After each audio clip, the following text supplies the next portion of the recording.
Lumuwas ng Maynila si Rosa para doon naman nirahan sa kanyang tita Mira. Magandang ideya rin iyon sapagkat sakit lang naman siya sa ulo kung ituring ng kanyang mga magulang.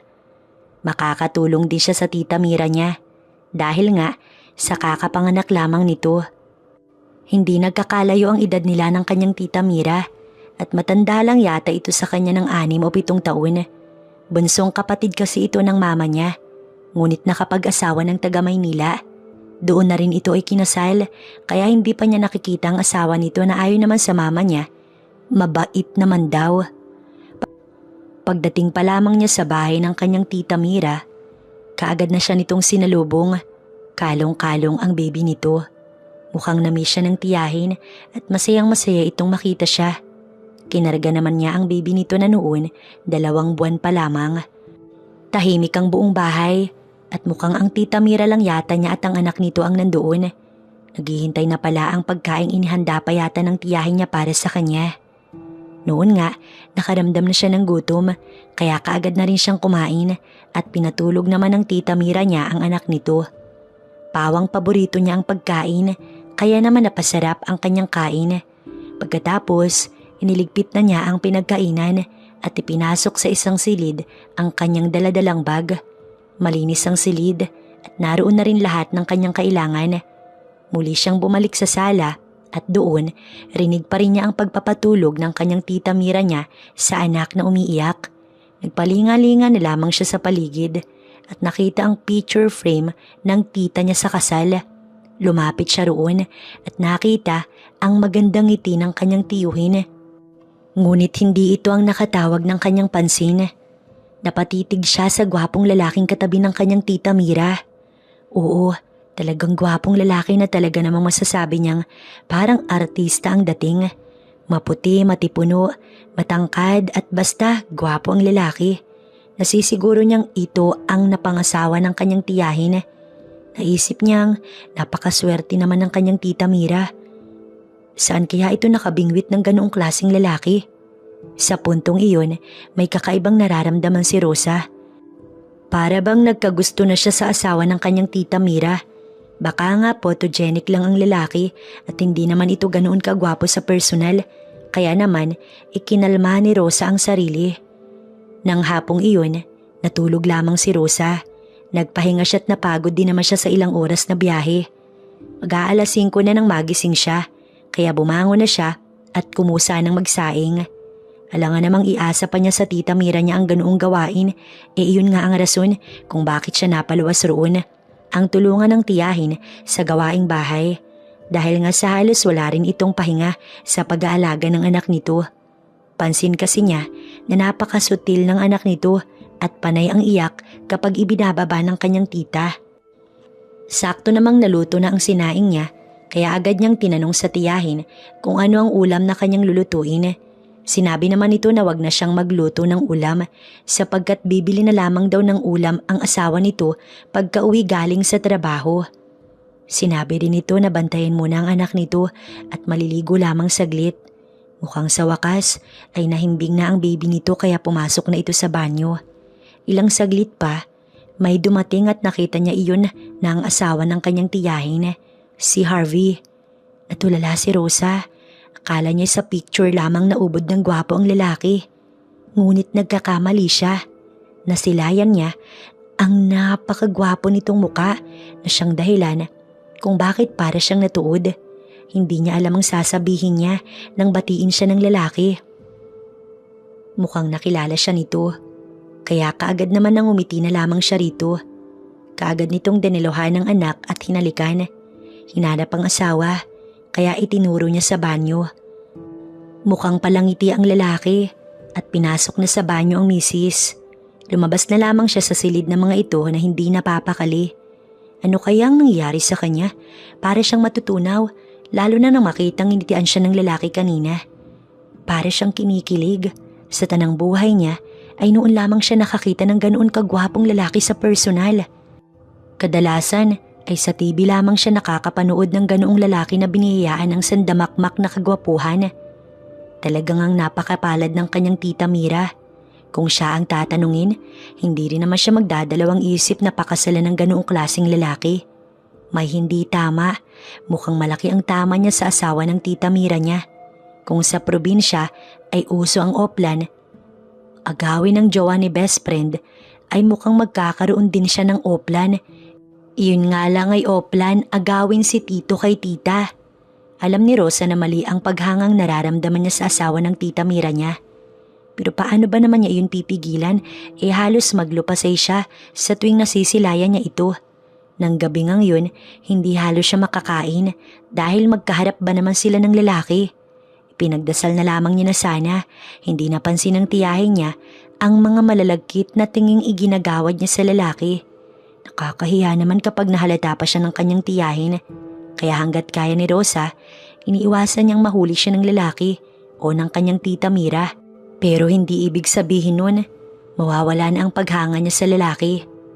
Madalas tuwing gabi ay nakikiramdam si Rosa. Mula kasi sa kanyang silid, naririnig niya ang lambingan ng kanyang tita at tito. Oo, minsan, itinama pa siya ng tita Mira niya nang minsang tinawag niya ang asawa nito na Harvey. Sinabi ng tiyahin niya na Tito Harvey dapat ang itawag niya sa asawa nito sapagkat tiyuhin na rin daw nito iyon. Pero alangan si Rosa na tawaging Tito Harvey. Siguro ay dahil malaki ang paghanga niya rito at nakakaramdam siya ng kilig kapag pangalan lamang nito ang binabanggit niya. Umabot na halos ng 3 linggo si Rosa sa bahay ng kanyang tita Mira. Paulit-ulit naman ang gawain niya at mabuti na lamang at isang araw, binigyan siya nito ng bagong cellphone. Luma na kasi ang cellphone ni Rosa, kaya madalang na lang niya kung gamitin. Habang ang binili naman ng tiyahin niya para sa kanya ay napakaganda at talagang mapapakinabangan niya.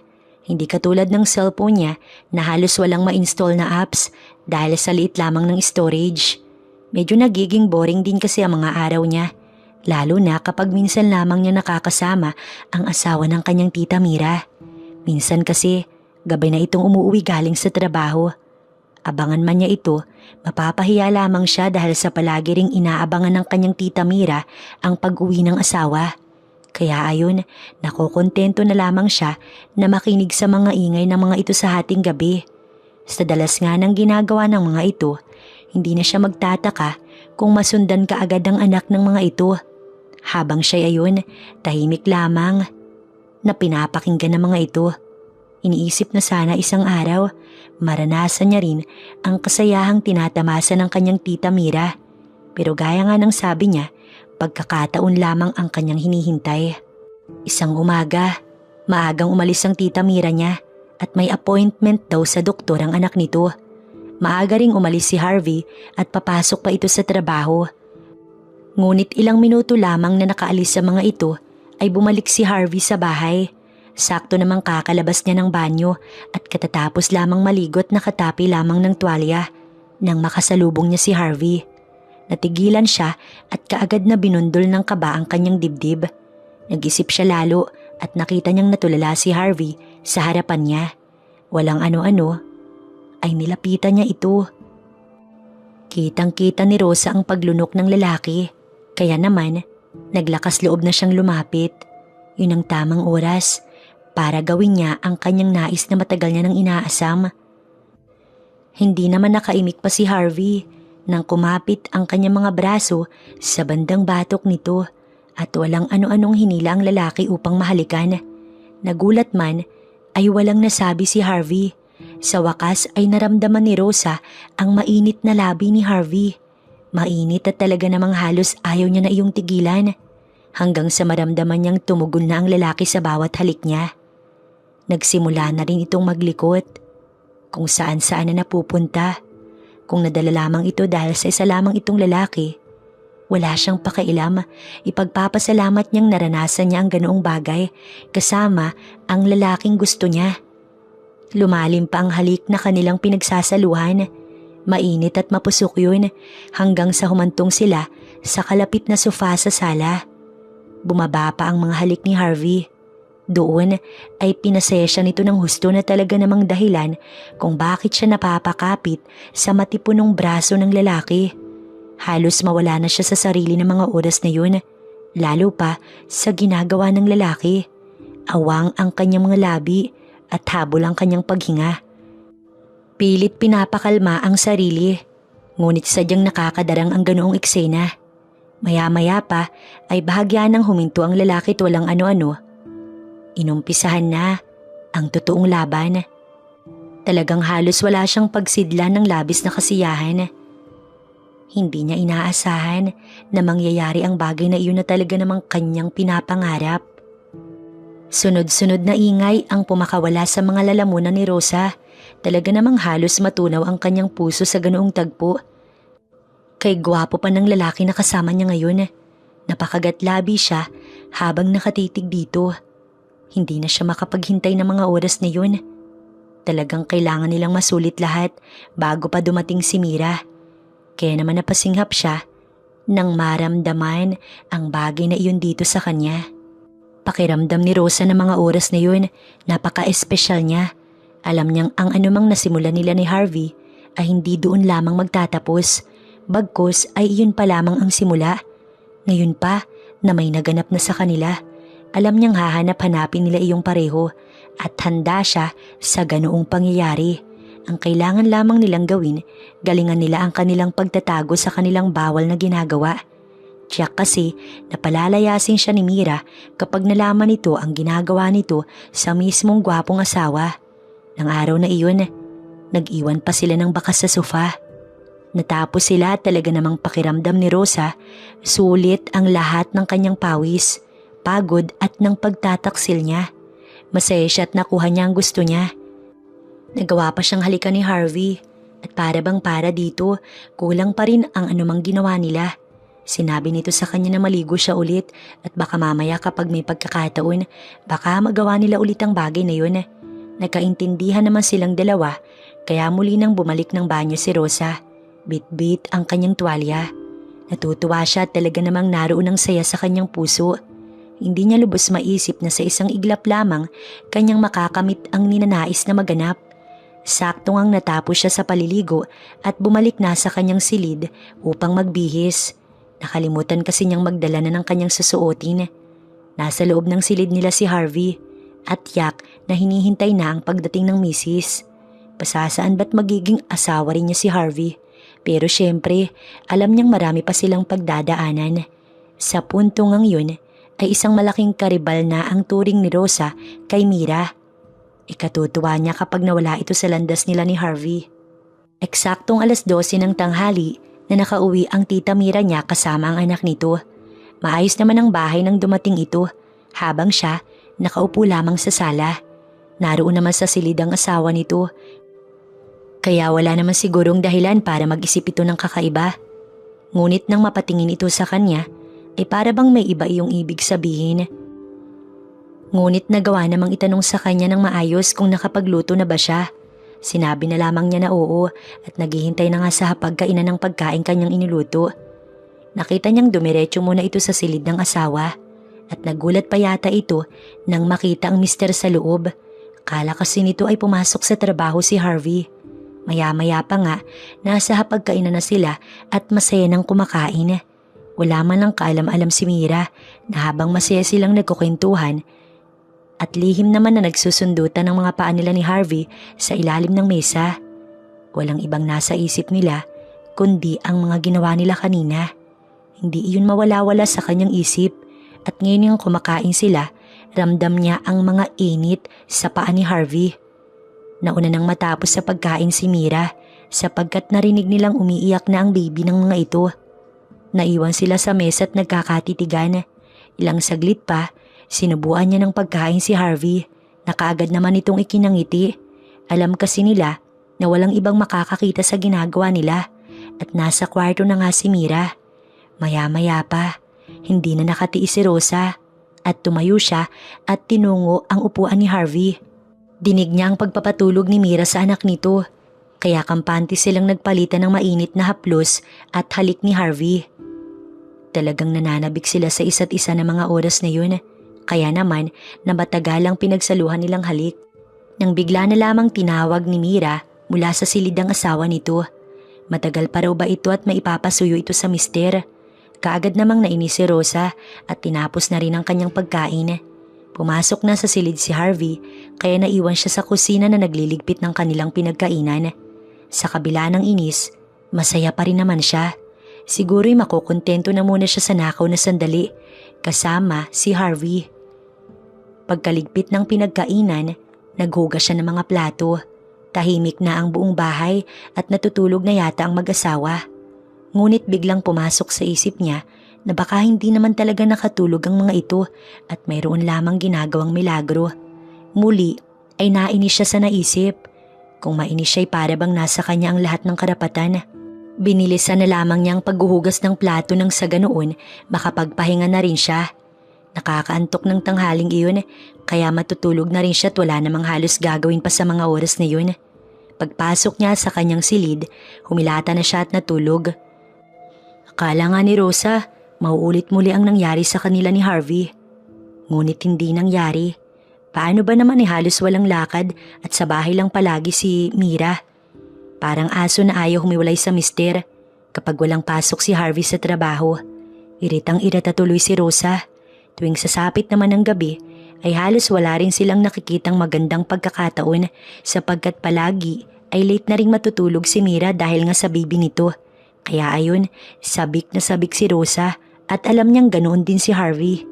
Pero kung iisipin, hindi naman yata ito mananabik ng ganoon sa kanya sapagkat maaari naman itong ilabas ang init kay Mira. Kaya nga iyon ang mas nakakapagpainit ng ulo ni Rosa.